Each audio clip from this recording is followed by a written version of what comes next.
Good afternoon, everybody, and welcome back to the fabulous George Salter Academy after the October half-term break. A lot has been said in the news over the weekend regarding the national lockdown and schools opening, so I thought I'd do a very quick address just to clarify a few points. The first one is to say we haven't closed since March. This school has always been open, and this school will remain open.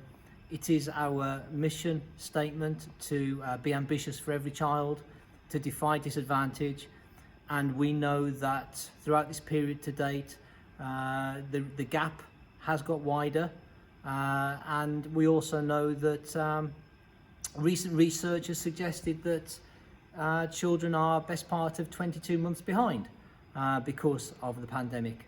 So we do want our children back. We do want them in school where they will be safe, where they'll be happy, where they enjoy coming, and where they achieve. Now, our attendance levels are high, and I'm grateful for that. We have had some positive cases, as you know. We have handled those as well as we can to manage the risk. And we also know that so far, those positive cases have been single cases. So we haven't had that outbreak in a year group that some have experienced. We think a lot of that is because our zoning of students and our procedures are so careful. We also know that in West Bromwich Central, the ward, there is a high rate of infection, really high for Sandwell. So we are doing our very, very best, and will continue to do our very, very best to manage the risk. And so our procedures will remain as they were. There are a couple of slight changes that I do need to make you aware of.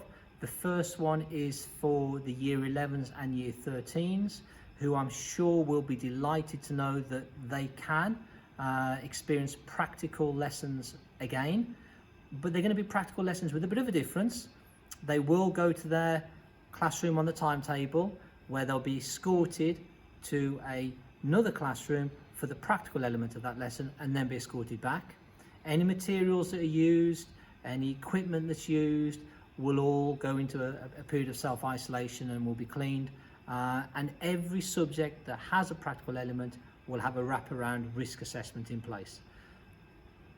It might sound unusual in that we know a national lockdown is coming, for us to relax a little bit and allow some of those practical lessons, but that's because we feel we can, given our procedures in school.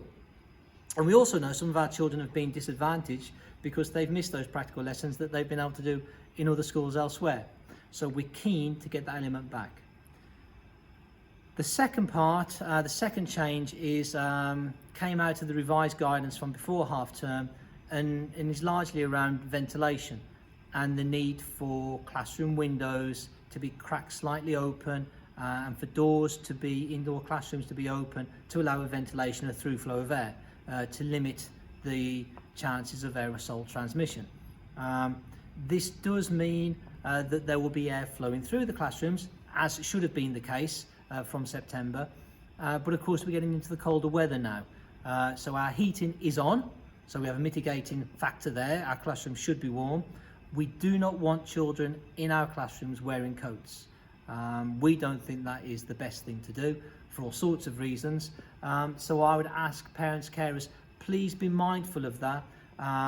It may well be that children choose to wear a plain white t-shirt under their shirt when they come to school, or warmer clothing under their school uniform to compensate for the temperature difference. But we are getting into the colder weather, and we would expect children to be coming to school wearing warm weather clothing as it is.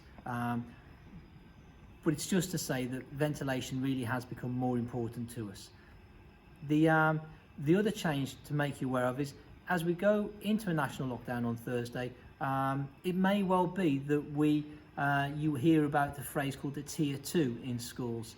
And the Tier 2 in schools is when schools remain open, but they are only open for certain year groups one week, and then another certain set of year groups the following week, on a rota system. But we have our plan for that. Rest assured we have a plan for that, and that would have years 7, 11, 13 in on week 1, and all the other year groups in on week 2.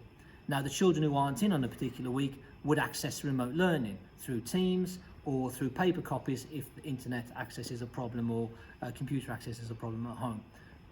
But if we go into a national lockdown and a tier 2 situation arrives with it, rest assured we have a plan. And all I would say is please watch this space, because you will get an announcement about which year groups on which weeks to follow if that were to happen. As yet, I don't know it is.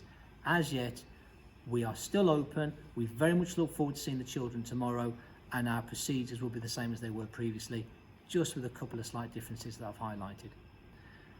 I know that these are still worrying times. I know the echo chamber of the pandemic is all around us. I feel it, you feel it, the staff feel it, the children feel it. But rest assured, when the children are in school, there is a degree of normality, a positivity, a calmness, and an ordered sense to our school.